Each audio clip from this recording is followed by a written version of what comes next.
Это последнее предупреждение для Рахмона. Досмотрите это видео до конца, и вы узнаете, кто, возможно, сможет заткнуть нашу власть и заставить ее примириться с народом. Подписывайтесь на наши обновления и точно будете в курсе всего самого актуального. Комитет защиты журналистов призвал 20 мая власти Таджикистана провести справедливое расследование нападения на 4 журналистов и операторов радио Азади и Настоящего времени. Комитет, штаб-квартира которого находится в Нью-Йорке, также потребовал, чтобы таджикское правительство предоставило журналистам возможность свободно освещать события. 17 мая неизвестные избили 4 журналистов и операторов Настоящего времени после их беседы с Ульфатхани Мамачоевой, активисткой гражданского общества, впоследствии обвиненной в призывах к свержению власти, и забрали у них 7 телефонов и всю аудио и видеоаппаратуру. По словам журналистов, инцидент не был похож на кражу или грабеж, так как злоумышленники знали их имена и вернули деньги, забрав только диктофоны, видеокамеру и телефоны. Прошло уже 4 дня со дня происшествия, однако власти до сих пор не сообщили официально об этом инциденте и не задержали преступников.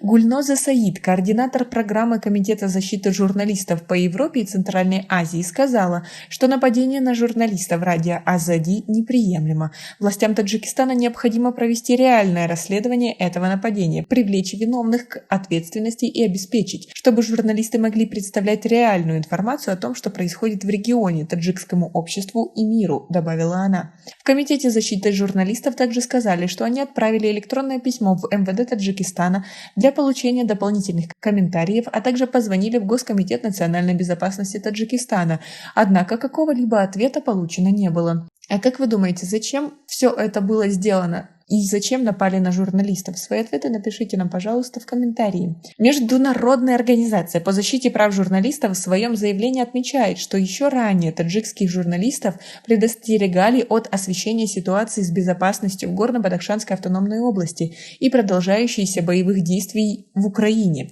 Журналисты подтверждают, что такое давление на них действительно было. Информационное агентство «Азия Плюс» заявило в своем сообщении для читателей от 17 мая, что оно не может освещать акции протеста в Бадахшане, поскольку редакция получила предупреждение от прокуратуры, что в противном случае оно будет закрыто. По сообщению этого агентства, ранее они получили официальное предупреждение Генпрокуратуры, а также устное предупреждение от властей за то, что они односторонне отображают события в Бадахшане и тем самым дестабилизируют ситуацию в стране. Власти официально об этом ничего не сообщали. Однако Комитет защиты журналистов 20 мая попросил их отменить свои указания для Азия Плюс. Гульноза Саид сказала: в то время как в Бадахшане интернет недоступен, действия таджикских властей против Азия Плюс являются открытой цензурой и должны быть прекращены как можно скорее. В противном случае они обещают, что все международные организации по защите прав человека, журналистов и свободы слова будут требовать от властей Таджикистана прекращения действий против мирного населения Таджикистана. А как вы относитесь к таким угрозам? И как вы думаете, действительно ли они могут что-то сделать? Свои ответы напишите нам, пожалуйста, в комментарии.